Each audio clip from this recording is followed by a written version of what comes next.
Ainda não estamos de posse da nossa apostila, mas eu já vou dar início. Hoje eu vou iniciar a apostila, tá? Para a graça do Senhor, nós vamos iniciar a apostila hoje.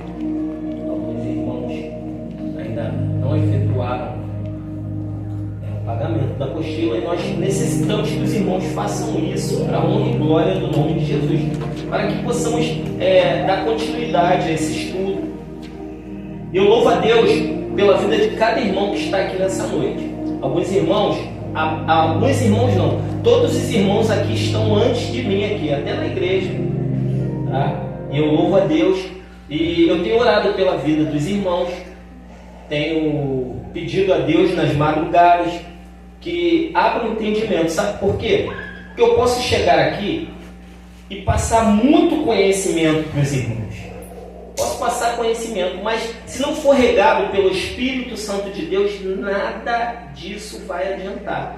Mas se o Espírito Santo de Deus estiver trabalhando à medida que eu estiver pregando a palavra aqui, que eu estiver anunciando a palavra, ensinando a palavra, com certeza vai dar tudo certo para a honra e glória do nome de Jesus. Irmãos, hoje eu vou deixar para louvar no final, tá?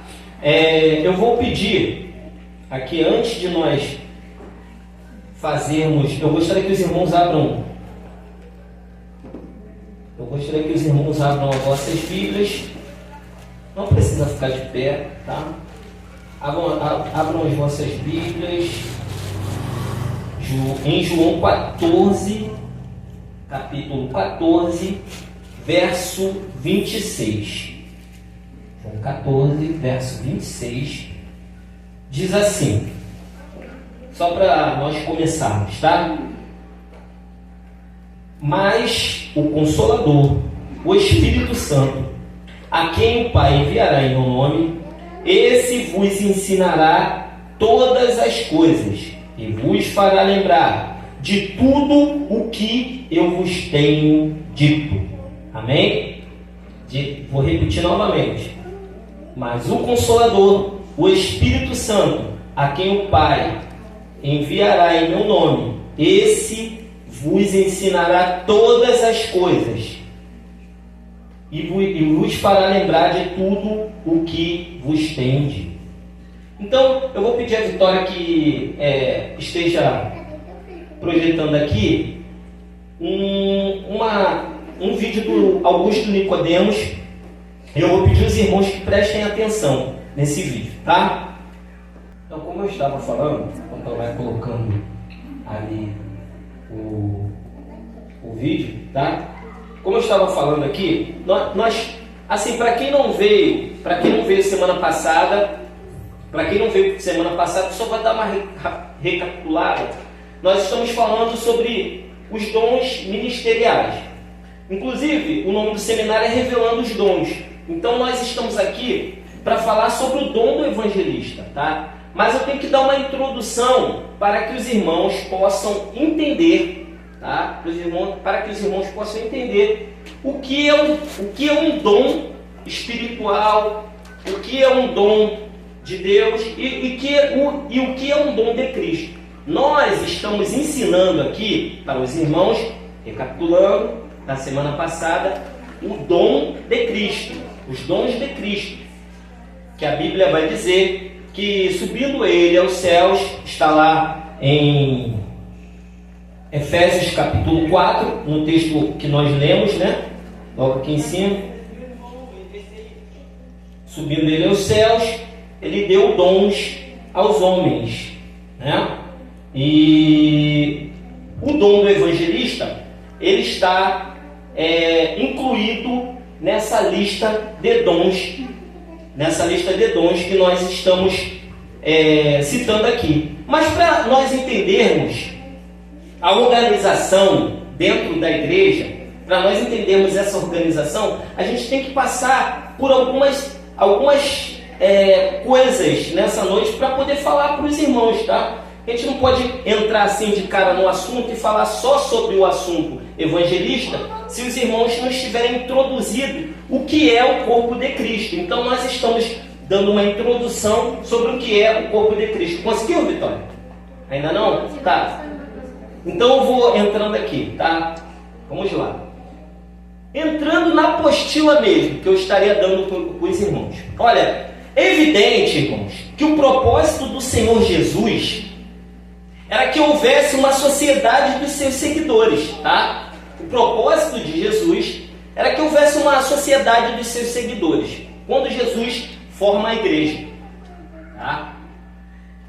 Que comunicasse e espalhasse o seu evangelho, homens que representassem o próprio Cristo. Tá? Quando Jesus veio à face da terra, habitou entre nós, se fez carne e habitou entre nós, era evidente que Jesus queria que fosse propagado o evangelho de Jesus Cristo. Portanto, lá em Marcos 15, 16, Marcos 15, 16, 15, aliás, sem trocar, né? 16, 15 diz assim: ide por todo mundo e pregai o evangelho a toda criatura. A toda criatura. Aquele que crer e for batizado será salvo. O que não crer será condenado. Aí mais embaixo, em Mateus capítulo 19, a partir do verso...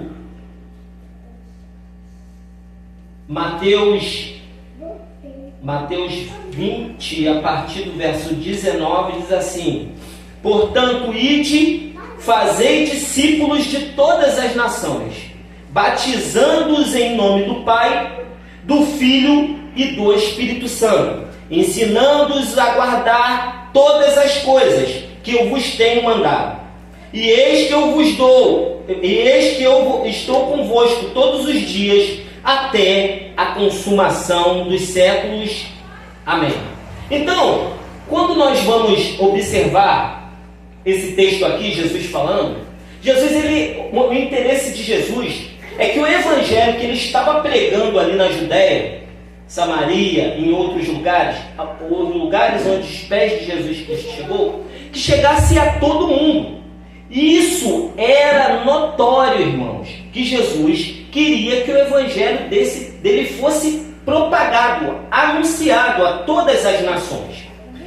Só que mas ele não moldou, eu quero que vocês entendam aqui, que Jesus, quando ele estava aqui na terra, ele não deixou nenhuma organização ou plano de governo, ele não estabeleceu nenhum plano de governo, nenhuma organização, tá? Ele não estabeleceu nenhuma regra detalhada de fé e prática. Se alguém pode abrir para mim? Já pegou aí? Tá. Então, tem como você abrir um texto aí para mim? João capítulo 4, verso 23 e 24.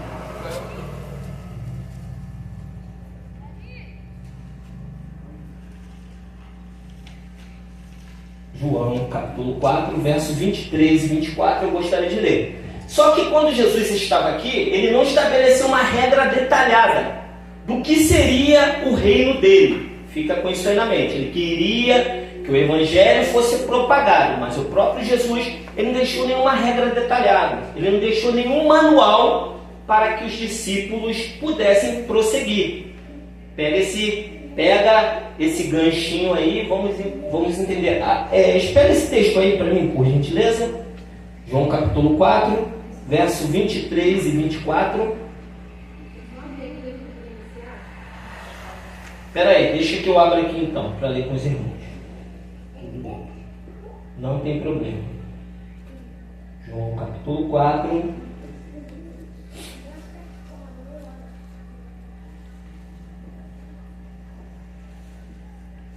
João capítulo 4. Abre comigo, irmãos, e vamos ler. Versículos 23 e 24. Aí Jesus falou assim: mas vem a hora, e já chegou, que os verdadeiros adoradores adorarão o Pai em espírito e em verdade, porque são esses que o Pai procura para seus adoradores. Quem lembra desse texto aqui, levanta a mão. Todos lembram, né? Então, a mulher indaga a Jesus onde era o verdadeiro local de adoração, não era isso? E Jesus falou: nem aqui nem em outro lugar. Importa que os verdadeiros adoradores adorem ao Pai em espírito e em verdade. Então Jesus ele não estava regulando a forma de adorar, mas ele estava falando que a nossa adoração deveria ser em espírito e em verdade. Ah, é naquele lugar ali? É na Igreja Novo de Deus? É na Assembleia de Deus? É na Igreja Batista? Não. É em espírito e em verdade. Então, quando Jesus ele começa a ensinar o povo, ele estava ensinando, ele começa a moldar a igreja e não dá uma regra detalhada. Entretanto, ele deixou dois singelos ritos, irmãos, dois singelos ritos, que são o batismo e a ceia do Senhor. Muitas pessoas chamam a ceia de Santa Ceia por conta de si mesmo, porque a ceia do Senhor não é Santa Ceia, é ceia do Senhor, é comunhão. Paulo chama de comunhão, amém? Então às vezes a gente vê até algumas toalhas, né, escrito Santa Ceia, mas não é Santa Ceia, é ceia do Senhor. Então ele deixou dois ritos, batismo e ceia do Senhor, organizando de certa forma a igreja. Não tem uma organização formal, ainda não tinha no tempo de Jesus, quando Jesus fundou a igreja, quando Jesus estava anunciando a igreja para os seus discípulos, ensinando os seus discípulos, não tinha uma forma tão formal como nós temos no dia de hoje. Ao mesmo tempo, eu quero deixar aqui os versículos, tá? Mateus, anota aí, por gentileza, Mateus. Sobre o batismo Mateus capítulo 28, verso 19 e 20. E a comunhão, Mateus capítulo 28, 19 e 20, batismo e comunhão, que é ceia do Senhor, Lucas capítulo 22, do verso 19 ao verso 20. Quantos estão entendendo? Digam amém. Amém. Graças a Deus. Ao mesmo tempo, ele não desprezou a organização da igreja, tá? Jesus, irmãos, não desprezou, apesar dele não ter deixado uma regra detalhada, uma cartilha. Claro que ele deixou vários ensinamentos: honrar pai e mãe, não matarás, e Jesus deixou vários ensinamentos, mas uma regra detalhada de organização dentro da igreja, como eu tenho dito, não deixou. Você deve adorar assim, você deve orar assim de joelho, seu dedo tem que dar dobradinho assim para trás, ou então você só pode orar em pé, jejum você só pode fazer assim ou assado. Não, Jesus não deixou essas regras claras assim. Mas ele, ao mesmo tempo, ele não desprezou, irmão, a organização. Sabe por quê? Pois sua promessa concernente ao Consolador vindouro deu a entender que os apóstolos seriam guiados em toda a verdade concernente a esses assuntos, tá? Quando Jesus ele faz a promessa, que eu li aqui, mas o Consolador, o Espírito Santo, a quem o Pai enviará em meu nome, esse vos fará lembrar de tudo quanto vos tenho dito. O que Jesus falou? É porque os discípulos eles estavam incomodados com a partida de Cristo. Você imagina agora, Jesus curava, Jesus curou, Jesus fez milagres, Jesus profetizou, Jesus fez coxo andar, Jesus ressuscitou mortos. E chega um dado momento da vida, Jesus fala: olha, eu vou morrer, eu não vou ficar aqui, mas eu vou ressuscitar, eu vou embora, mas eu vou enviar o meu Consolador. Aí ele fala: vou enviar o meu Consolador. Então, esse mesmo Consolador, irmãos, é ele que organiza, é ele que dá ordens dentro da igreja. Quem pensa que é o pastor que manda na igreja, e o pastor que pensa que manda na igreja, ele está enganado. É o Espírito Santo que manda na igreja. Se a missionária Adriana hoje é uma missionária, não é porque ela quer ser missionária, não é porque ela quis. Ela pode até ter esse desejo dentro do coração dela, mas foi o próprio Espírito Santo que implantou esse desejo dentro do coração dela, e foi o próprio Espírito Santo que levantou um homem de Deus e colocou esse entendimento na cabeça desse homem de Deus e fez com que ele impusesse a mão sobre a cabeça dela e consagrasse ela a missionária da casa do Senhor. Estou dando um exemplo aqui, um exemplo frio, tá? Porque nós podemos querer várias coisas, mas é o Espírito Santo que organiza a igreja de Cristo. Tá dando para entender? Tá dando para entender, irmãos? Ele fez para a igreja algo mais elevado do que organização. Jesus, entendeu? Ele fez algo mais elevado do que organização.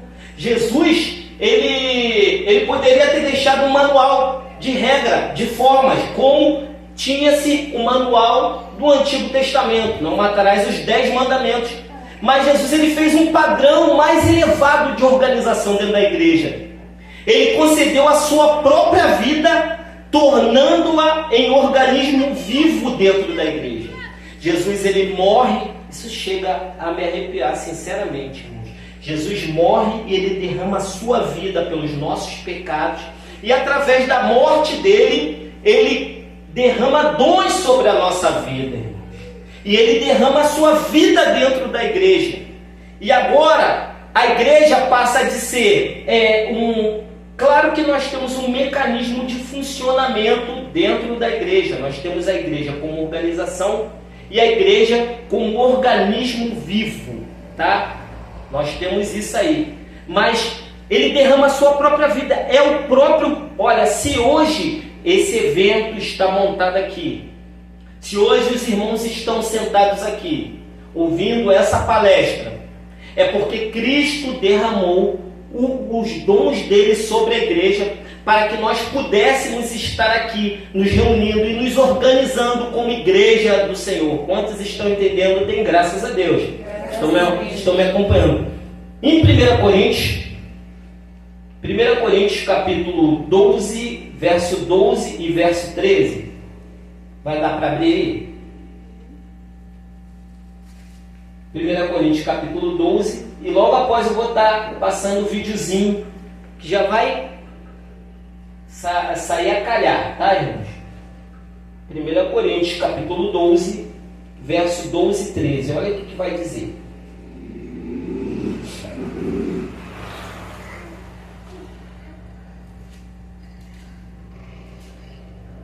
Porque assim como o corpo é um e tem muitos membros, e todos os membros, sendo muitos, constituem um só corpo, assim também é com respeito a Cristo.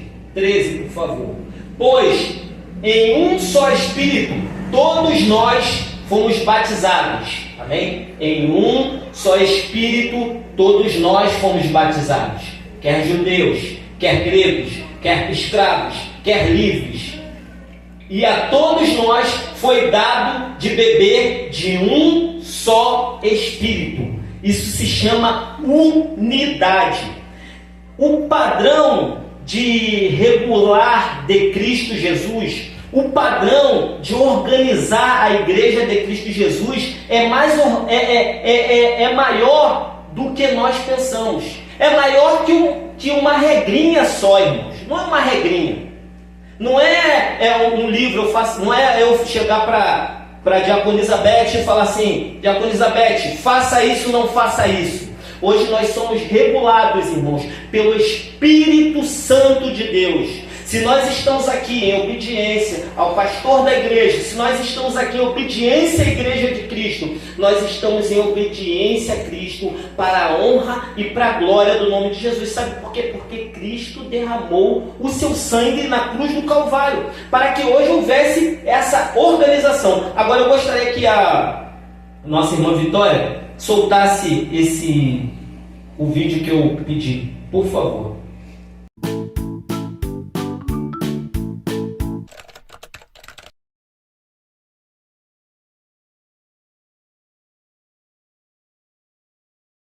Os teólogos nos ajudam a entender essa questão com uma divisão clássica entre igreja visível e igreja invisível. A igreja invisível é composta por todos os salvos de todas as épocas. Ela não é perceptível ao olho humano porque nós não temos certeza de quais são aqueles que são realmente salvos. Os componentes dessa igreja invisível são todos aqueles que, no decorrer da história da humanidade, se arrependeram dos seus pecados e creram no Messias que havia de vir antes de Cristo e no Messias que já veio depois de Cristo. Essa igreja ela é pura, ela é perfeita, ela é uma igreja una, indivisível e ela está no mundo todo. E só tem ela. É o povo de Deus, que na Bíblia é referido como sendo a noiva de Cristo, a esposa de Cristo, a esposa do Cordeiro. Enfim, essa é a igreja ideal. É essa igreja que entrará na vida eterna, no novo céu e na nova terra, onde habita a justiça e da qual nós fazemos parte mediante a fé em Cristo Jesus. Essa igreja invisível, ela se expressa aqui nesse mundo através da igreja visível, que é a reunião de todos aqueles que professam a fé em Cristo Jesus, que se reúnem para ser edificados, celebrar os sacramentos, ouvir a palavra de Deus e pregar o evangelho e cultuar a Deus em espírito e em verdade. Nem todo mundo que é da igreja visível, a igreja instituição, pertence à igreja invisível, ou seja, tem pessoas que são membros de instituições, de igrejas, como por exemplo Batista, Presbiteriana, Assembleia de Deus, Episcopal, Metodista, Luterana, Pentecostal, Neopentecostal, e que não são crentes verdadeiros, portanto não pertencem à igreja visível. Mas nós esperamos que todos aqueles que são membros da igreja invisível, eles façam parte de alguma igreja visível, exatamente para esses objetivos de comunhão, edificação, adoração a Deus, celebração dos sacramentos e pregação da palavra e culto a Deus. Então essa é a diferença. A igreja institucional ou visível, ela é imperfeita, ela é incompleta, ela se expressa de muitas formas diferentes, daí as diferentes denominações, e ela cessará de existir na vinda do Senhor Jesus, ficando apenas a igreja invisível, que é una, que é universal e que entrará a eternidade afora com o Salvador. Graças a Deus. Irmãos, é muito gratificante ouvir pastor Augusto Nicodemos falando. Deu para entender, irmãos? Aí? Então, justamente sobre aquilo que nós estávamos falando, sobre organização. Então, a igreja de Cristo, nós estamos falando, claro, de igreja, organização e igreja, corpo de Cristo. Eu creio que todos aqui são o corpo de Cristo, como também todos aqui são uma igreja com organização. Então, assim como o corpo, como quando Paulo ele chama a igreja de corpo, assim como o corpo se adapta ao meio ambiente, por exemplo, as pessoas que moram na África, elas têm mais melanina na pele porque o sol lá é mais causticante.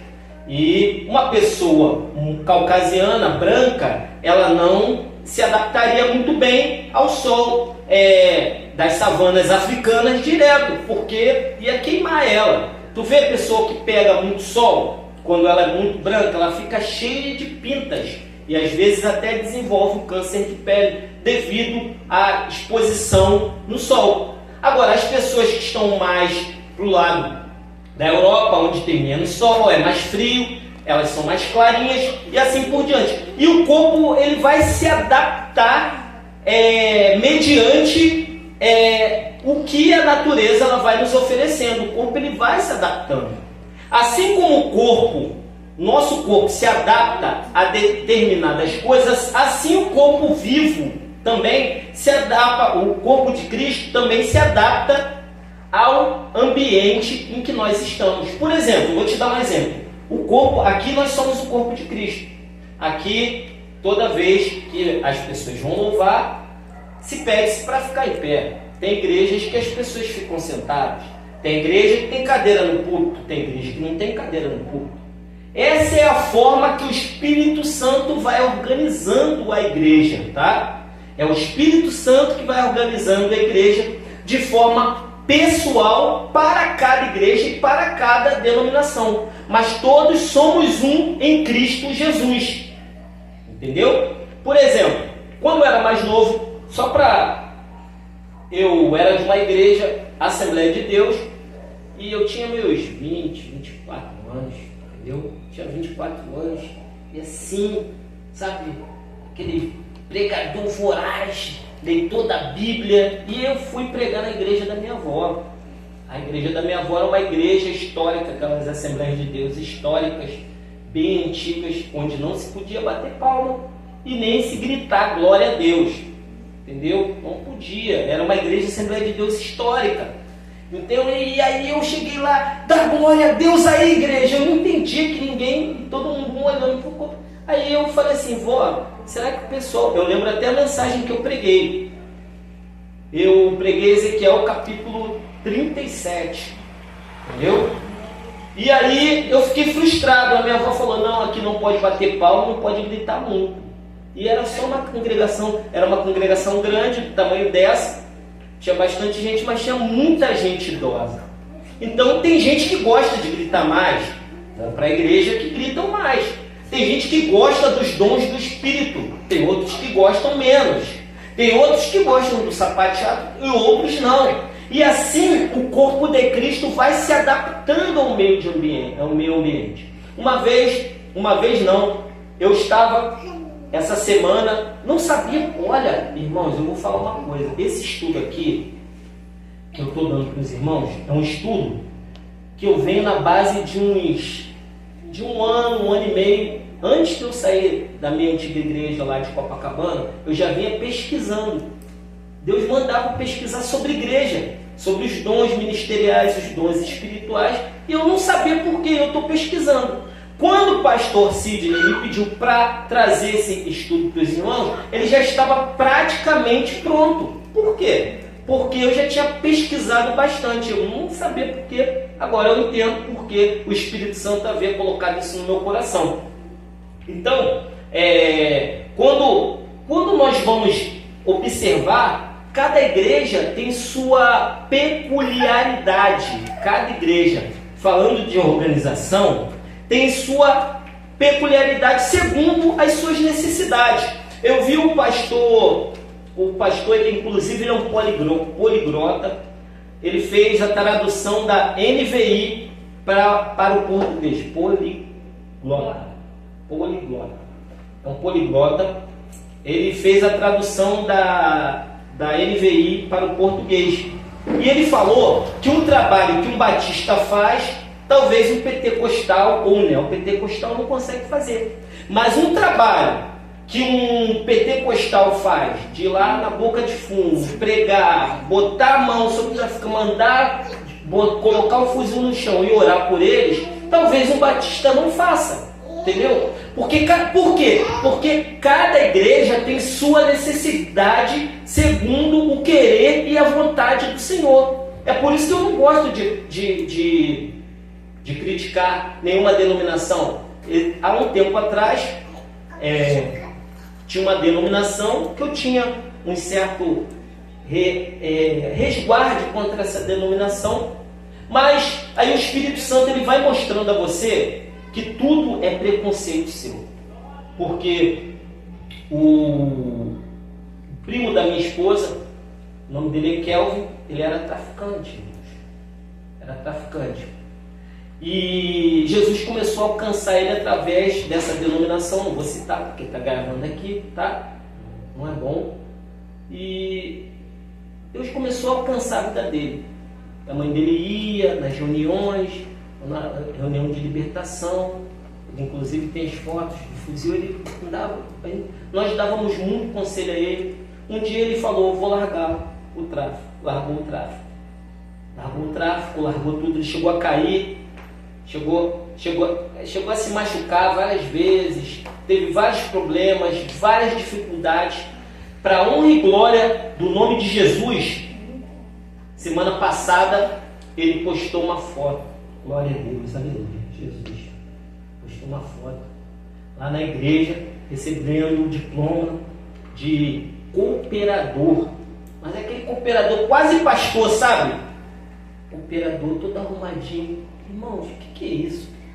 Só Deus pode fazer um menino que andava de pistola, um menino que andava nas drogas, um menino que andava sujo às vezes, um menino que fazia uma opção de coisa errada. Só Jesus faz essas coisas. E eu, na minha infantilidade, querendo julgar as coisas, julgava essa denominação, mas existem peculiaridades. A Igreja de Cristo, ela se adapta conforme Deus quer que ela se adapte, tá? Não julgue o outro irmão, que o irmão roda ou deixa de rodar, ou o irmão fala em línguas ou deixa de sapatear. Claro que tudo tem seu limite, tudo com ordem, com decência, mas é muito ruim quando nós julgamos friamente as coisas sem saber que Cristo está na frente de tudo isso. Amém? 8 horas a gente vai dar uma paradinha. Vamos lá, ensino. Naturalmente a igreja não era livre para seguir nenhuma manifestação. Olha, irmãos, apesar de Jesus ele não ter colocado regras dentro da igreja, assim, a igreja ela não podia seguir nenhuma manifestação contrária à vontade do Senhor Jesus, tá? A igreja estava livre para adorar, sim. A igreja está livre para buscar novas formas de evangelismo, sim. Eu sinto a presença de Deus, irmãos, sinceramente, quando as irmãs estão dançando. Eu sinto a presença de Deus quando tem irmãs cantando aqui, quando tem irmãos adorando. Mas a igreja não era livre para fazer qualquer coisa que queria, que não fosse a vontade de Deus. Eles tinham que seguir os ensinamentos de Cristo e da doutrina apostólica, ou seja, a doutrina que os apóstolos deixaram, tá? Em 1 Timóteo, capítulo 6, verso 3 e 4, diz assim, rogo-vos, queridos irmãos, que tomem muito cuidado com aqueles que causam divisões, levantam obstáculos à doutrina que aprendeste, afastai-vos deles, tá? Hebreus 13, 9 diz assim, Hebreus capítulo 13, verso 9 diz assim: não vos deixeis levar em redor por doutrinas várias e estranhas, porque é bom é que o coração se fortifique com graça, e não com manjares, que de nada aproveitam aos que a eles se entregam, tá? Romanos, verso 16, capítulo 16, versos 17 e versos 18, diz assim: rogo-vos, irmãos, que noteis os que promovem dissenções, escândalos contra a doutrina que aprendeste, desviai-vos deles, tá? Então nós vamos ver dentro da Bíblia Sagrada vários, eu estou falando bem pausado aqui, tá? Os irmãos, vai ser diferente, isso não é uma pregação, entendeu? Eu não posso animar aqui porque isso é um estudo, então os irmãos têm que fixar o estudo. Então, as pessoas que estão dentro da igreja, elas estão livres para adorar, sim, mas elas não podem fazer nada que seja contra a vontade de Deus, que esteja contra a vontade de Cristo Jesus. Nós temos que sempre estar diante da presença do Senhor, fazendo a vontade dEle, diante da vontade dEle, querendo a vontade dEle para as nossas vidas. Não adianta, por exemplo, se uma pessoa diz para você que Cristo era meio homem e meio Deus, isso está errado. Jesus era 100% homem e 100% Deus. Lembrem-se sempre disso. Um dia eu vou falar aqui, vou entrar nessa parte desse estudo. Isso aí dá um estudo à parte, tá? Por quê? Se eu disser que Jesus era meio homem, eu vou estar dizendo que Jesus não fez a remissão perfeita dos pecados. Porque Jesus era o segundo Adão. Quando Adão peca, irmãos, ele entra o vírus do pecado no corpo dele. Como a Bíblia nos diz que cada espécie gera a sua própria espécie, quando Adão gera os seus filhos já nascem pecaminosos, já nascem em pecado. Não pensa que nossos filhos, eles nascem santos. Tem gente que diz assim, não, a criancinha nasce santa só com 10 anos, 15 anos que vai... Não, irmão. Todo mundo já nasce pecador, o vírus já nasce na nossa corrente sanguínea, tá? Nós já nascemos pecadores. É claro que eles não têm a consciência perfeita do pecado até uma certa idade, sim, mas todos já nascem pecadores e necessitam da expiação de Cristo Jesus. Então, se eu digo que Jesus não era 100% homem, que o primeiro Adão era 100% homem, então o segundo Adão teria que morrer como homem também, para que os pecados da humanidade fossem realmente sanados, para que nós pudéssemos ter vida hoje em dia e vida com abundância. Se eu digo que Jesus era meio Deus, que negócio é esse? Tem algumas seitas que falam isso. Então, isso são erros doutrinários que nós temos que ter cuidado, irmão. Muito cuidado. Jesus era 100% homem e Jesus era 100% Deus. Isso está lá em Filipenses, capítulo 2, que fala sobre o despojamento de Cristo e a sua exaltação. E Deus deu um nome a Cristo que está acima de todo nome. Se a Vitória puder colocar em Filipenses capítulo 2, a partir do verso 5, para nós lermos. Filipenses capítulo 2, quero ler. Olha o que diz: tenham entre vocês o mesmo modo de pensar de Cristo Jesus, que mesmo existindo na forma de Deus, ele existia na forma de Deus, não considerou ser igual a Deus. Paulo está falando sobre humildade aí, tá? Algo que deveria ser retido a qualquer custo. Pelo contrário, ele se esvaziou, assumindo a forma de servo, tornando humilhante aos seres humanos e conhecido em figura humana. Ele se humilhou, tornando-se obediente até a morte e morte de cruz. Aí olha que versículo lindo. Por isso também Deus o exaltou sobremaneira e lhe deu o nome que está acima de todo nome, para que ao nome de Jesus se dobre todo o joelho nos céus, na terra e debaixo da terra.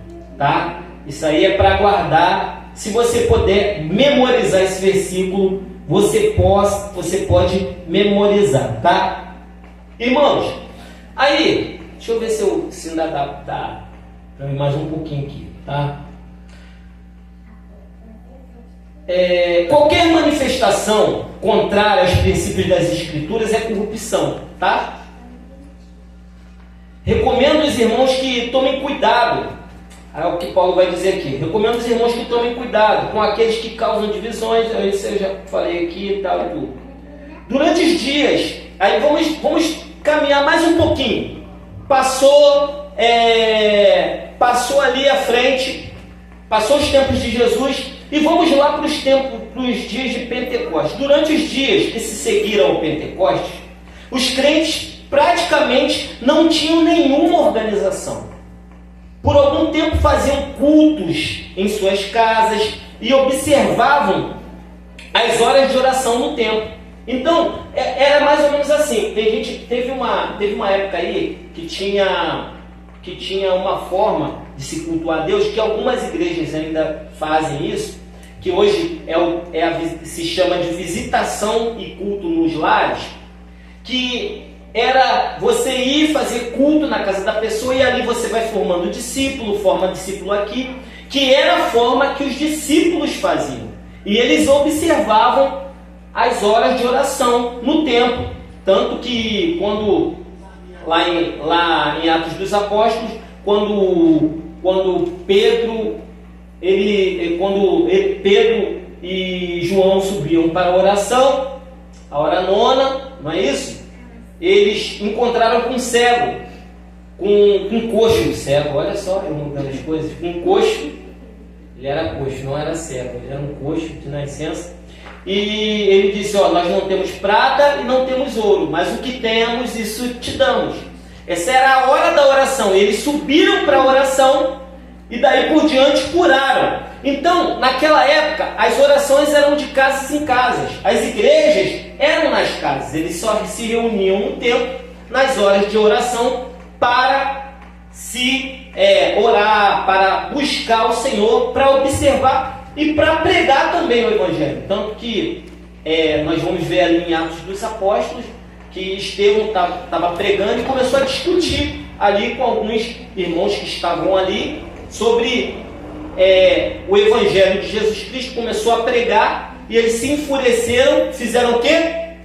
Apedrejaram Estevão, que foi o primeiro mártir da igreja.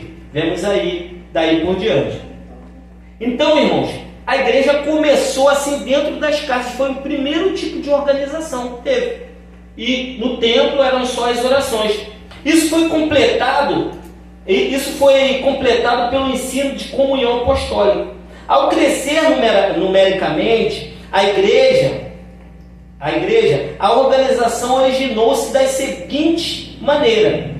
Primeiro, irmãos, os oficiais da igreja foram escolhidos para resolver emergências que surgiam, por exemplo, em Atos dos Apóstolos, capítulo 6, do verso... Aí eu vou precisar que projete aqui, para nós lermos. Irmãos, a primeira emergência que surge na igreja, eu quero que os irmãos prestem atenção, isso é matéria, tá? Não tinha uma organização perfeita. Tá? Tinha os apóstolos e tinha o pessoal que servia. Tá? Os primeiros oficiais a serem levantados dentro da igreja foram os diáconos. Por quê? Porque estava tendo uma briga, estava tendo uma certa rixa entre as viúvas gregas e as viúvas judias. Os irmãos estão entendendo? E aí, daí por diante, o que acontece? Essas viúvas, as gregas, estavam sendo deixadas de lado. Só as judias estavam sendo atendidas, porque naturalmente todos os discípulos eram judeus, todos os discípulos eram da linhagem abraâmica ali, e algumas das viúvas estavam sendo deixadas de lado. E aí houve essa divergência aí. O primeiro oficial, a gente chama de oficial dentro da igreja, né? Cargo oficial, que é o diácono. O primeiro diaconato a ser formado foi formado por causa disso, por causa dessa demanda que estava tendo dentro da igreja. Atos capítulo 6, por favor, vamos ler aí. Atos capítulo 6, verso 1 ao verso 5, eu vou ler junto com os irmãos, para os irmãos entenderem o que estava acontecendo naquela época, para se formar o diaconato na igreja de Cristo.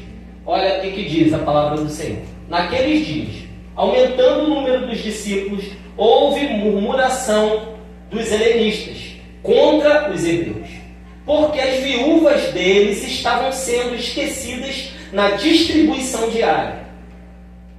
2. Então, os 12 convocaram a comunidade dos discípulos e disseram: não é correto que nós abandonemos a palavra de Deus para servir as mesas. Então, os discípulos estavam com muita demanda, tinham que estudar a palavra de Deus. Naquela época eram diversos pergaminhos para serem estudados. Eles tinham, irmãos, para eu fazer um estudo aqui, que eu não sou muito profundo, não sou igual a Augusto Nicodemos, entendeu? De longe, entendeu? Sou muito inferior.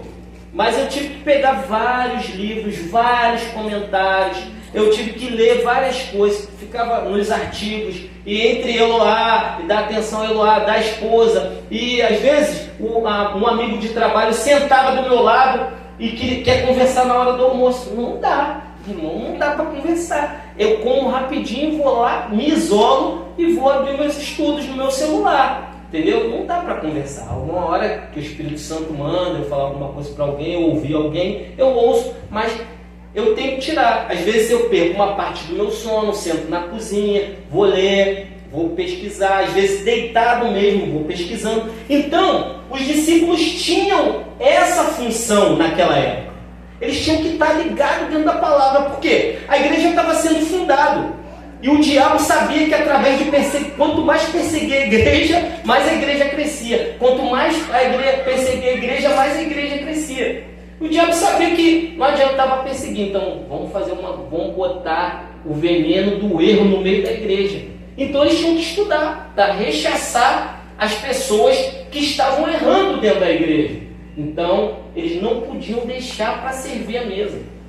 É a mesma coisa que o pastor.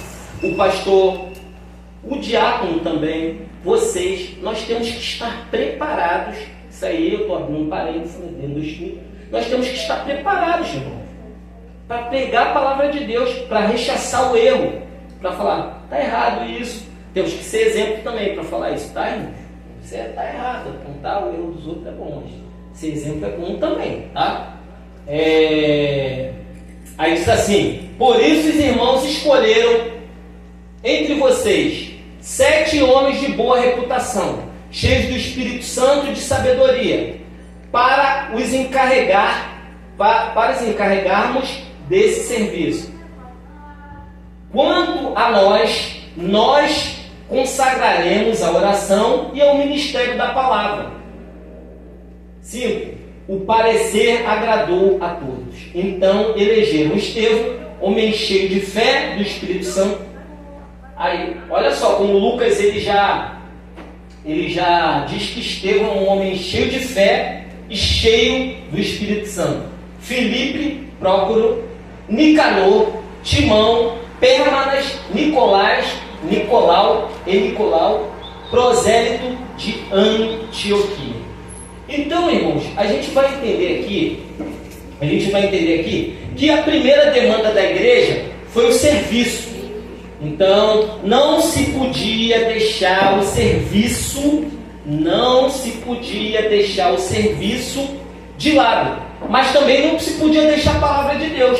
E os apóstolos tinham que ficar pesquisando. Imagina, eles tinham que ler Gênesis, Êxodo, Levítico, Número, pesquisar, olhar manual bíblico, e pesquisar aqui, consultar uns aos outros, se reunir, fazer reuniões. Então eles não podiam parar de deixar essa ordem. Então se levantou quem? O diácono. Primeiro ministério a ser fundado, ministério oficial, foi o ministério do diaconato. Por quê? Houve essa situação de estar tendo uma briga.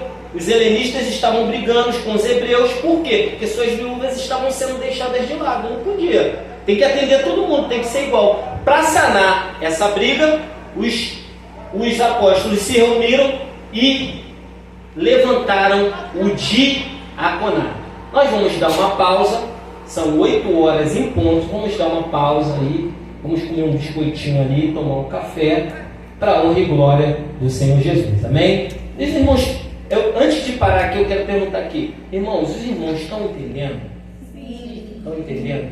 O importante é isso, tá? Os irmãos estão entendendo. A gente vai se entender aos poucos. Vocês vão me entender, eu vou entender vocês, tá? É classe nova. Ainda estou meio nervoso, ainda estou meio travado, mas eu vou me soltar com os irmãos para a honra e glória do nome de Jesus, tá? Amém. Vamos tomar o nosso café. Então, irmãos, como estávamos depois, com certeza a nossa amada irmã Vitória, como parte do membro do corpo de Cristo, né? Ela vai fazer um acerto ali, fazer alguns cortes, algumas coisas assim, né? Então estávamos falando sobre a criação dos primeiros oficiais. Primeiro, então, recapitulando aqui que nós estamos falando antes do intervalo, Isso foi completado pelo ensino na comunhão apostólica. Ao crescer a igreja numericamente, a organização originou-se das seguintes causas. Primeira causa foi os oficiais para a igreja escolhidos para resolver as emergências que surgiram, como por exemplo Atos capítulo 6, do verso 1 ao verso 5. Fizemos a leitura aqui, antes do nosso intervalo. A segunda emergência, tá? O segundo caso aqui que nós temos para a originação dos dons e da separação da organização da igreja é a possessão dos dons espirituais, que separava certos indivíduos para a obra do ministério. Então, irmãos, quando nós falamos de igreja, a primeira porque, por exemplo, eu estava falando aqui, sempre costumo de falar sobre autoridade, autoritarismo, algumas coisas que são concernentes à igreja. Tem gente que acha que igreja é como se fosse um patamar, entendeu? Hoje eu sou obreiro e amanhã eu vou ser auxiliar de obreiro. E depois, porque quando eu era assembleano, né? Assembleia de Deus, fui consagrado a presbítero na igreja Assembleia de Deus. E na Assembleia de Deus o costume auxiliar de trabalho, trabalhador. Eu fui auxiliar de trabalho, trabalhador, aí depois diácono, depois presbítero, que eu sou presbítero, evangelista e pastor. E as pessoas agarraram isso para si e acham que o ministério é como se fosse degrau de subida, entendeu? Um após o outro. Quanto o ministério não é nada disso, irmãos. O ministério não é degrau de subida. Pelo contrário, uma pessoa que ela sabe que ela tem, quando a pessoa é consagrada ao pastorado, porque nem todos serão pastores, nem todos serão pastoras, nem todos serão diáconos, mas quando a pessoa nasce, ela já nasce com um dom já para o pastorado. Você vê, assim, nós temos o olho mais apurado, um tempo maior, não que sejamos melhores que os irmãos, mas eu olho para determinados irmãos e eu falo assim, esse aí futuramente será um pastor, ou esse futuramente será um grande pregador da palavra, ou seja, um evangelista. Só que tem evangelistas que nunca serão evangelistas, mas que nunca serão pastores, entendeu? Porque não tem o dom. O pastorado é um dom de Cristo, é um dom de Cristo. Não é um degrau de subida que você vai subindo, você vai sendo preparado para o ministério.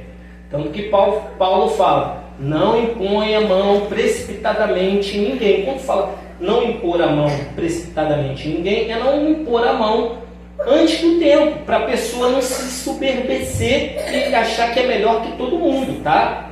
É só isso. Então, a gente tem uma ideia equivocada do que seja ministério, quando na realidade, quando você é consagrado a pastor, em vez de você estar subindo, você está descendo, tá, irmão? Você está descendo, porque você tem que entender as suas fragilidades como homem, você tem que se doar para o ministério, você tem que entender todo mundo e às vezes você não é compreendido, você tem que amar todo mundo, às vezes nem sempre todo mundo vai te amar, você tem que ouvir todo mundo e às vezes nem todo mundo vai querer te ouvir, e às vezes ninguém vai te ouvir, e você não tem com quem conversar. Então, o ministério não é um degrauzinho de subida, como nós estamos pensando, mas o ministério é para abrir portas para os dons ministeriais operarem, para o Espírito Santo operar os seus dons na nossa vida, tá? As primeiras igrejas eram democráticas no seu governo, tá? Essa anota aí.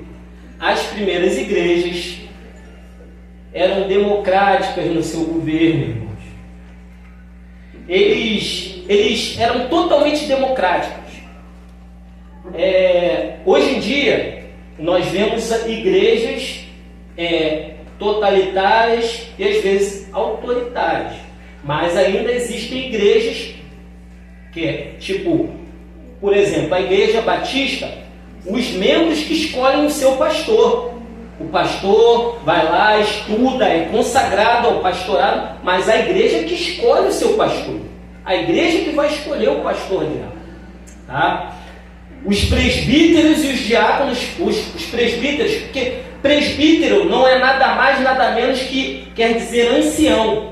As pessoas mais antigas da congregação, eles se reúnem, uma junta, e escolhem o seu pastor. Não estou falando que esse método é certo ou que esse método é errado, tá? Estou apresentando métodos aqui que eu estou expondo sobre organização dentro da igreja. É só isso, tá? Mas a igreja, a primeira igreja, elas eram igrejas que se organizavam em si. Elas trabalhavam em conjunto, tá? Por exemplo, quando eles queriam consagrar os diáconos, ou seja, levantar os diáconos, o que eles fizeram? Fizeram reunião, não foi isso, irmãos? Não foi uma reunião que eles fizeram? Eles fizeram uma reunião, se reuniram entre si para resolver e sanar um problema. Eles se reuniram e tiveram essa assertividade entre eles. Então as primeiras igrejas eram democráticas em seu governo, na circunstância natural, em uma comunidade onde o dom do Espírito Santo estava disponível a todos. Sabe por quê? Porque o que acontece? Por que era democrático? Porque eu tenho o Espírito Santo, mas a nossa irmã tem o Espírito Santo também. Minha sogra tem o Espírito Santo. Eu não posso dizer aqui, porque eu tenho um dom ministerial, que eu sou melhor do que outro irmão. Entendeu? Ou eu não posso dizer que a minha perna é melhor que o meu braço. Qual é melhor? Não, os dois são melhores. Eu quero que os dois se conservem juntos. Eu não quero perder um fio do meu dedinho, porque isso vai fazer uma falta muito grande. Então a igreja é dessa forma. Os diáconos vão trabalhar em conjunto com os evangelistas, que vão trabalhar em conjunto com o pastor, que vão trabalhar junto com a pessoa que tem o dom de governar a igreja, porque tem o dom de governo, tá? Tem o dom de governo, aquela pessoa que dá ordem, ó, faz aqui, faz assim, faz assim. E é tudo o Espírito Santo que opera na vida das pessoas, tá? Estão entendendo, irmãos? Vou ler os versículos para os irmãos fixarem isso. Então, o Espírito Santo está na vida de todo mundo. Todo mundo tem o Espírito Santo aqui. É o Espírito Santo que está nos guiando, é o Espírito Santo que está nos fazendo estarmos sentados estudando a palavra de Deus. É por isso que ninguém é melhor do que ninguém. Tá? Ninguém é melhor do que ninguém, todo mundo está no mesmo nível. Eu falava para minha esposa e para minha sogra, eu não gosto de igreja que tem púlpito. Isso é um particular meu, tá? Por quê? Porque eu gosto de assistir o culto do lado da minha esposa e da minha filha. E eu acho que quando a gente olha para uma igreja com muitas cadeiras aqui em cima, aquelas cadeiras vermelhas de couro, parece que são reis que estão aqui em cima. Está entendendo? Parece que são reis, os reis estão aqui em cima, são os reis de terno e gravata. Eu não gosto muito disso. Isso é uma opinião pessoal minha, tá? Que eu estou passando para os meus alunos. Tá bom? Os irmãos podem achar diferente, todo mundo pode achar o que quiser, mas eu também acho que não combina com o reino de Deus. Porque o reino de Deus é nivelado pelo quê? Pelo Espírito Santo de Deus. Todos nós somos iguais. O próprio apóstolo Paulo falou que não há bárbaro, não há cita, não há. Todas as raças estão niveladas por quê? Pelo sangue de Cristo que foi derramado na cruz do Calvário. Eu era pecador, os irmãos eram pecadores, e nós somos salvos por quem? Por Cristo Jesus. O Espírito Santo foi derramado na vida de quem? De todos nós que somos pecadores. Então, era uma coisa meio que, quando ia se resolver alguma coisa, era uma coisa democrática, irmão, dentro da igreja. Era uma coisa bem democrática mesmo. Vocês vão ver aqui, ó. É verdade que os apóstolos e anciãos, eles presidiam, tá?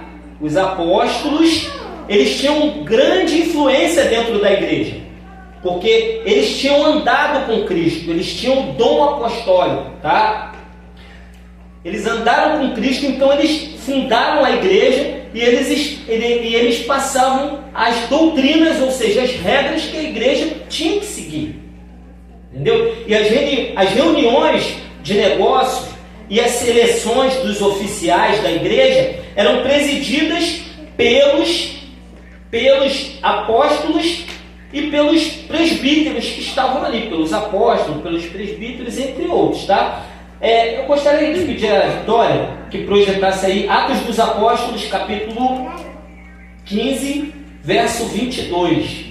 Atos 15, 22. Vamos ler aqui, para você ver como era na igreja primitiva. Igreja primitiva, como era. Então pareceu bem aos apóstolos e aos presbíteros, com toda a igreja, eleger alguns homens dentre eles e enviá-los a Antioquia. Juntamente com Paulo e Barnabé, foram eleitos Judas, chamado Barsabás, Silas, que eram líderes entre os irmãos. Então, pareceu bem, mandaram por eles a seguinte carta: os irmãos, tanto os apóstolos como os presbíteros, aos irmãos gentios em Antioquia, Síria e Cecília. Volta aí no 22, por favor. 22. Então, irmãos, você vai ver aqui que os apóstolos e aos presbíteros. Então pareceu bem aos apóstolos e aos presbíteros. Presbíteros eram anciãos, as pessoas que estavam ali presidindo a reunião, tá? Não era de qualquer forma, não. Deixa eu te explicar uma outra coisa, irmãos. Quando você tem um dom ministerial, não é você que se consagra, não. Tá? Pode deixar esse versículo aí, Vitória. Não é você que se consagra, não.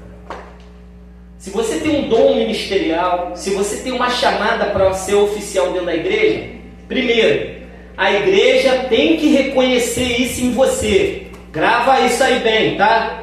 A igreja tem que reconhecer isso em você, tá? Pelas suas atitudes, pelo seu modo de agir, pela sua vizinhança, tá? Os irmãos vão olhar, não, aquela irmã ali, aquela ali é uma missionária da casa do Senhor. Tem irmãs que eu olho aqui perfeitamente. Você acabou? Vamos ver no próximo.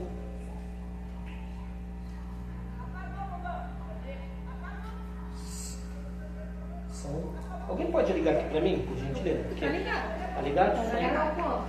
Verde. Som foi. Os irmãos, o que acontece? Eu estava falando aqui. Vocês vão ser reconhecidos primeiramente pela igreja. A igreja vai olhar e vai ver isso em você. Os pastores e a liderança vão confirmar o chamado do Senhor na sua vida, tá, irmãos? Não é de qualquer forma, não, eu sou pastor, agora eu sou pastor. Tem gente que é assim.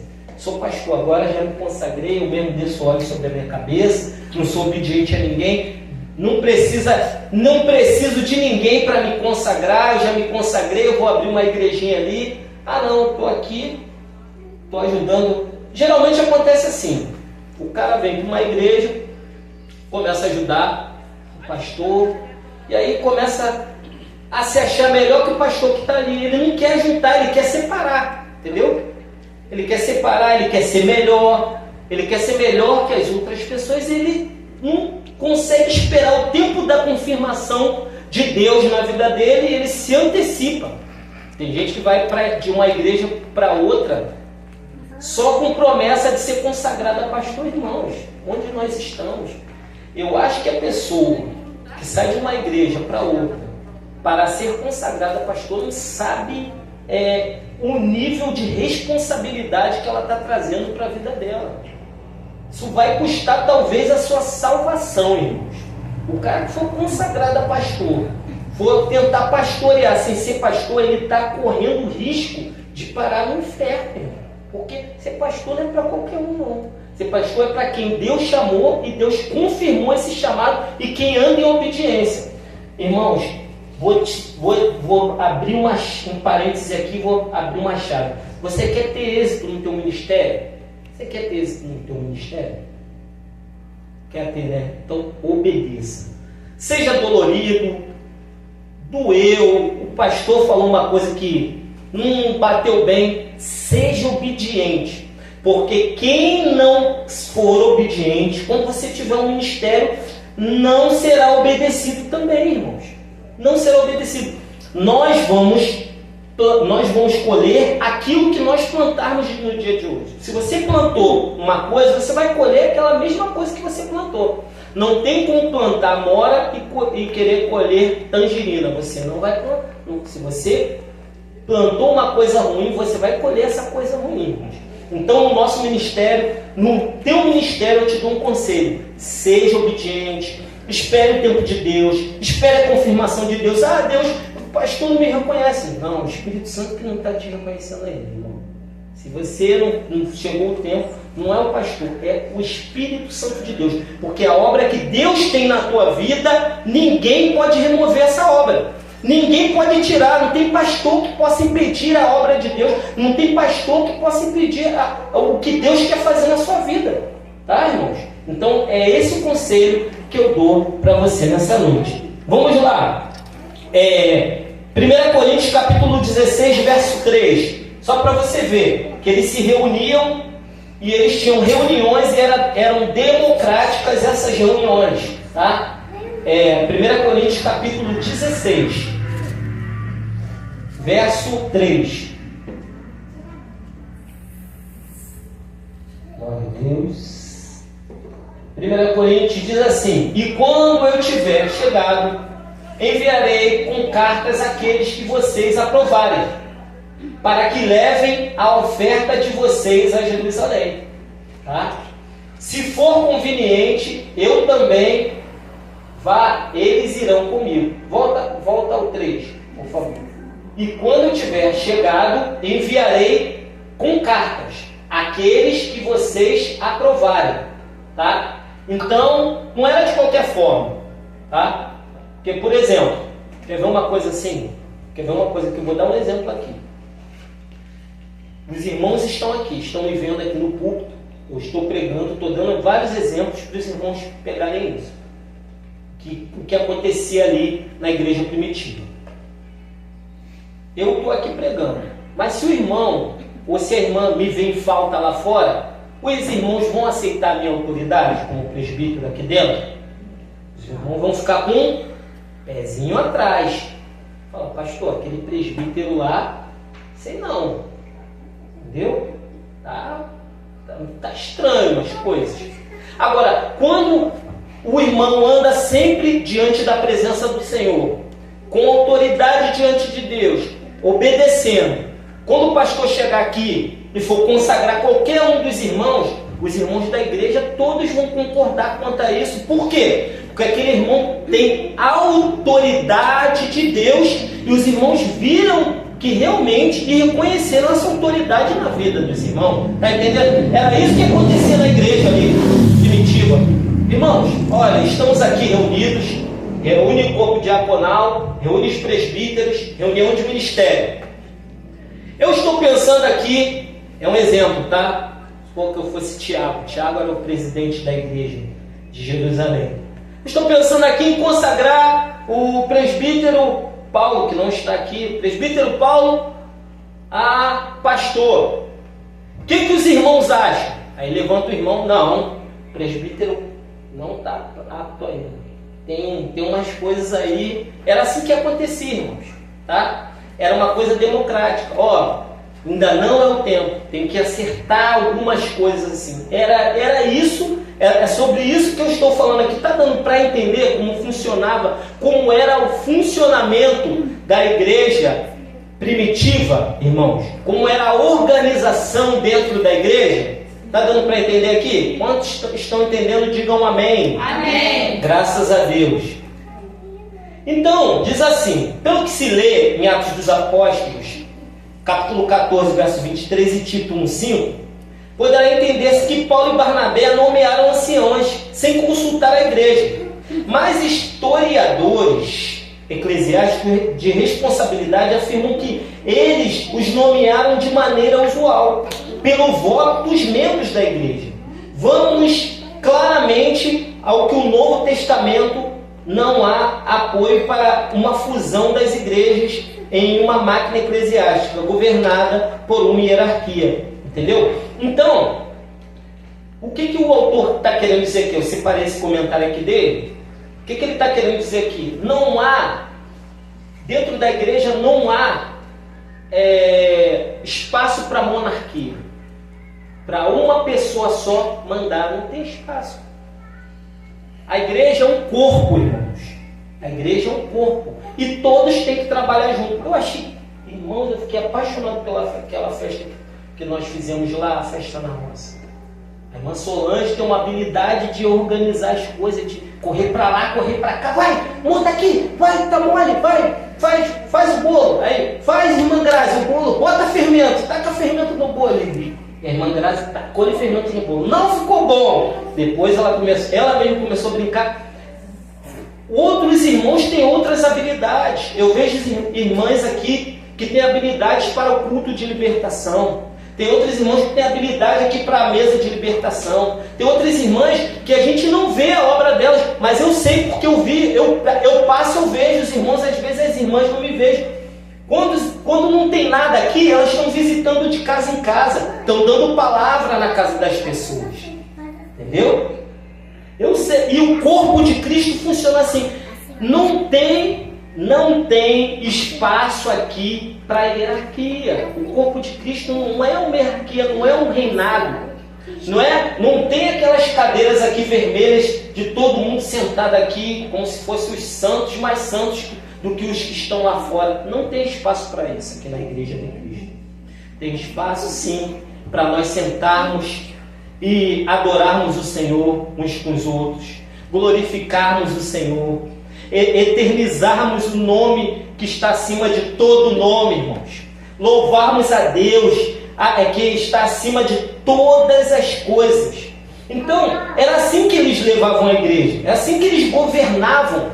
Paulo ele não tirou da cabeça dele não, ó, separei esse cara aqui, ó, esses caras vão, porque eu mando, Paulo mando. Ele podia fazer isso, porque ele era apóstolo. E ele tinha tanto mais autoridade quanto os outros apóstolos. Ele podia fazer isso. Deus deu autoridade a esse homem para isso, mas não. Ele resolveu entre eles, resolveu com os presbíteros e resolveu com os diáconos da igreja. Entrou num consenso, não, esse irmão aqui está apto a fazer tal coisa assim. Tá bom, irmãos? Tá dando para entender, né, como funcionava? Amém. Nos dias primitivos, não havia nenhum governo centralizado, abrangendo toda a igreja. Cada igreja local era autônoma, irmãos, tá? Vamos supor, é igual aqui. Aqui é uma igreja e ali na frente é outra igreja. Cada igreja tinha o seu modo de operar entre si. E hoje em dia nós vemos que tem igrejas, cada um, como eu falei, cada igreja tem uma forma de operar, cada igreja tem um método de agir, e tem igrejas que umas são ligadas, mas naquela época cada igreja operava com liberdade, tinha os seus negócios. Os 12 apóstolos, lembrando de uma coisa, tá, irmãos? Estamos falando de organização aqui. Os 12 apóstolos, eles tinham muita influência dentro da igreja. Tiago, inclusive, você vê no capítulo 15 aqui, Tiago dando a última palavra dentro da igreja. Os 12 apóstolos, a última palavra era dos 12 apóstolos, porque eles andaram com Cristo, de fato e de verdade. Eles andaram com Cristo. Então, uma palavra apostólica, de fato e de verdade, era uma palavra que valia muito, mas cada igreja operava de uma forma diferente para a honra e glória de Jesus Cristo. Amém? Paulo exercia supervisão sobre as igrejas gentílicas, tá? Os apóstolos eles eram mais para as igrejas que estavam ali em Jerusalém, e Paulo, ele exercia uma autoridade sobre as igrejas gentílicas.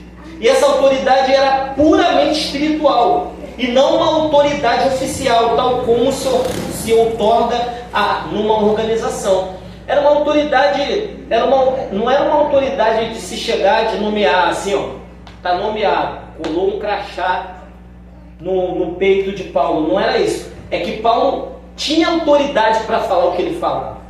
Tá? Paulo, ele falava como quem tinha autoridade.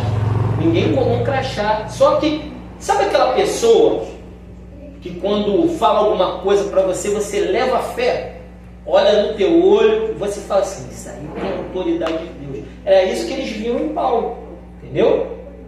Embora cada igreja fosse independente da outra, quanto à jurisdição, ou seja, quanto à manutenção, assim, uma igreja aqui, outra igreja ali, as igrejas do Novo Testamento mantinham relação cooperativa umas com as outras, tá? Embora as igrejas fossem umas independentes das outras, eles mantinham comunhão umas com as outras. Romanos capítulo 15, verso 26. Por gentileza, projeta aqui para nós lermos. As igrejas tinham relações umas com as outras. Não era uma igreja isolada daqui, outra igreja isolada de lá. Diz assim: porque a Macedônia e a Acaia resolveram levantar uma coleta em benefício dos pobres dentre os santos que vivem em Jerusalém. As igrejas da Macedônia e da Acaia eram igrejas que eram abastadas de dinheiro. Em Jerusalém, como era um centro ali político e tudo, tinha muitas pessoas pobres, eles resolveram levantar uma oferta. Eles viram que a igreja necessitava daquelas ofertas e fizeram o quê? Tiraram a oferta, vamos mandar para lá. Igual eu já vi acontecer aqui na igreja, como se aconteceu aqui, que o pastor levantou uma oferta para ofertar para outra igreja que estava precisando, entendeu? Hoje em dia, não é toda igreja que se faz isso, mas esse é o modo de se operar o corpo de Cristo. Esse é o modelo dos apóstolos. Os apóstolos viviam esse modelo. Tá? Apesar de nós sermos uma igreja aqui independente, mas não podemos deixar de ajudar uma igreja que está lá, a outra igreja que está aqui, de forma e vice-versa, porque nós somos um corpo. Nós estamos divididos em organização denominacional, depois corta isso, denominacional, tá? Estou brincando, não precisa cortar não. Mas nós precisamos nos ajudar mutuamente, tá? Não pensa que você é mais crente, porque você está aqui, você é mais crente do que o irmão que está na outra igreja ali. Não existe isso. Nós somos um corpo. Tem gente que se alegra quando o irmão cai, peca, se esborracha. Isso não é motivo de alegria, irmãos. Isso é motivo de tristeza. Isso é motivo. O nome do Senhor Jesus ser vituperado. O que é vitupério? Vitupério é a pessoa quando a pessoa peca, erra, expõe o nome de Cristo. Isso é motivo de tristeza, porque nós somos um corpo, tá? Lá no trabalho, eu não cheguei falando que eu era crente. Por quê? Porque a maioria dos crentes que tinham lá chegava, falava que era crente, uma semana depois estava aprontando todas. Entendeu? Aí, sinônimo de crente, crente não vale nada. Lá na empresa era assim. Entendeu? Então eu não falei que era crente. As pessoas foram observando a forma que eu fui agindo, que eu fui trabalhando. Não que eu seja perfeito, mas nós temos que dar um bom testemunho como crente. Tá, irmãos? Nós temos que dar um bom testemunho como crente. Tá bom? Vamos mais aqui, que nós vamos orar daqui a pouquinho. Nos séculos primitivos, as igrejas locais, embora nunca lhes faltasse o sentimento de pertencerem ao seu corpo, eram comunidades independentes com governo próprio, que mantinham relações umas com as outras, não por uma organização política que as reunisse. Todas elas por uma comunhão fraternal, mediante visitas de delegados, intercâmbios de cartas e algumas assistências recíprocas indefinidas, tá? Na escolha e consagração de pastores. Então, elas eram igrejas independentes, sim, mas umas ligadas às outras. Todas elas tinham na cabeça que elas eram o corpo de Cristo. É o que eu tenho visto o pastor Sidney lutando para fazer dentro desse lugar aqui. Trazer união entre os pastores, trazer uma única visão, porque o Cristo é o mesmo, o Espírito que habita nos irmãos que estão lá fora é o mesmo, e a nossa vida é a mesma em Cristo Jesus, amém? Então, nós estamos familiarizados com a igreja, como a igreja primitiva funcionava, amém? Estamos familiarizados? A igreja funcionava. Como foi? Vamos recapitular aqui. Como foi que surgiu os primeiros diáconos? Como surgiram os primeiros diáconos? Qual foi a demanda que fez surgi-los? Tá? Como é o funcionamento da igreja? Só adquirir apostila, ler apostila. Não fique só lendo as apostilas, irmãos. Leia os versículos. Memorize os versículos, irmãos. É muito importante, tá? É muito importante memorizar os versículos. Se você assim, tem gente que vai ter dificuldade de memorizar. Concordo com isso, tá? Mas se você pelo menos alguém citar o versículo e você lembrar que já foi falado aqui na aula, já é uma boa coisa, não é? Sim. Então eu faço menção que os irmãos leiam os versículos que vão estar inseridos ali na apostila, tá? Semana que vem eu vou dar a introdução do assunto que nós vamos falar. Vamos falar o ministério da igreja, tá? Temos o ministério geral e profético e temos o ministério local e prático. Nós vamos falar sobre essas duas circunstâncias dentro da igreja semana que vem. Então, vou pedir os irmãos que se coloquem de pé. A nossa irmã Vitória, se ela puder colocar um fundinho musical para nós estarmos orando, para nos dirigirmos aos nossos lares.